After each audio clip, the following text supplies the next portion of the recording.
Today, I want to talk about an important topic: why parents need their own set of coping skills and how modeling behavior is crucial in raising well adjusted kids. Hi, everyone. I'm Christy Kolev, a licensed mental health counselor and a teen expert with over a decade of experience.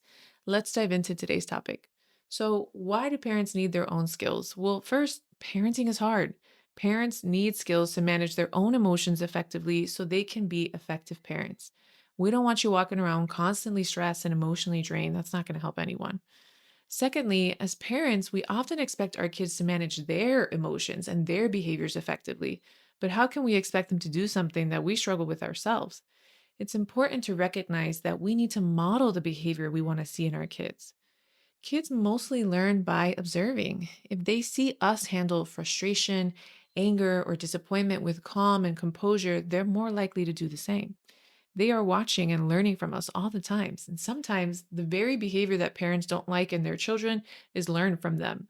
If we blow up and yell at everything they do or say that we don't like, but expect them to just submissively take whatever we say to them, even if they don't like it, that doesn't make sense. Just because we are the parent doesn't mean that we're always right in our responses and our behaviors. Our kids need leaders. They need someone who guides them, which doesn't require you to have zero emotional response, but rather show them how you effectively regulate yourself and that you are effective in how you manage your emotions. By demonstrating these skills, we can help them develop their own coping mechanisms and emotional intelligence. Let's go over top 5 skills parents can use to regulate their emotions when interacting with their kids or in general. First skill is practicing mindfulness. What is mindfulness? It's not some crunchy granola thing or something that only Zen Buddhists practice. It's a real, tangible skill. Mindfulness is the practice of being fully present and engaged in the current moment. You are aware of your thoughts and your feelings and your experiences, and you're not judging it as like good or bad. You're just noticing. It's a crucial step in recognizing and managing your emotional responses more effectively. I know it seems simple to just be aware of our present experience, but it takes a lot of practice, actually.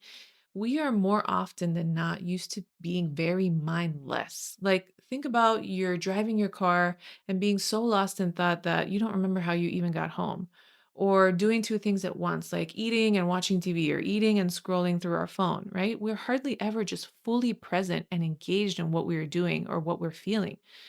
Mindfulness practice is powerful and it has been shown to reduce stress, improve emotional regulation, and enhance your overall well being. Research even indicates that regular mindfulness practice can decrease emotional reactivity and increase emotional resilience. That's because when you increase your awareness of your emotions, you can identify triggers quicker and then slow down your reaction. So, kind of creating space between the urge to act and what you actually do. And that reduces your reactivity. There are even long term benefits of mindfulness practice that have lasting impacts on your brains.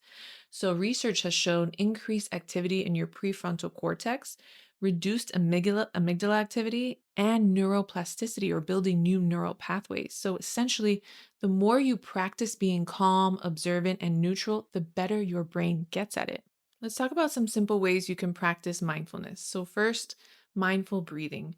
You are focusing on your breath as it enters and leaves your body. You can count your breaths, you can label them as in and out breath. You can practice belly breathing, so that's inflating your belly as you breathe and deflating it as you breathe out.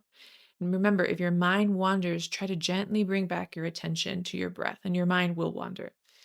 You can also do a body scan. So slowly move your attention through different parts of your body and just notice any sensations you're having. Trying not to change them, you're just observing. Then there's also mindful observation. So pick an object in your environment and observe it closely. Like notice the shape, the color, the texture, any other details.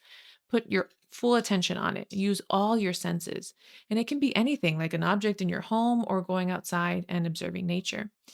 Starting slowly. Practice 1 to 2 minutes a day and then add on as you can. Consistency is a lot more important than length here. The second skill is the stop skill. This is from my DBT experience. The stop skill helps you manage impulsive reactions by encouraging you to pause and take action. So, how do you practice? Well, the S in stop stands for stop. Stop what you are doing. Do not react immediately. You can scream stop in your mind or just physically freeze and stop yourself from moving, but take a pause. The T stands for take a step back. So physically take a step back or take a deep breath, take a moment to calm down, just emotionally or physically take yourself away from the situation briefly. The O stands for observe. So notice what is happening inside you and around you. What are your thoughts? What are your feelings and sensations? What is happening in your environment? And what is the other person you were talking to doing or saying? This is where those mindfulness skills will help. You are trying to take in whatever information you can to help you decide how to proceed effectively, which is the next step. P, proceed mindfully. Think about how you want to respond. Choose a calm and considered action, something that is going to be effective. A third skill is identifying and naming your emotions. So, recognizing and naming your emotions actually helps in managing them. Research shows that just by labeling, putting words to your emotions, you can already begin to see a reduction in their intensity. So, what can you do? Well, when you feel a strong emotion in an interaction, pause and identify it. For example, say out loud, I'm feeling frustrated right now, or I'm overwhelmed, or I'm angry. This is actually modeling emotional awareness to your kids, and it also helps in owning your emotional experience.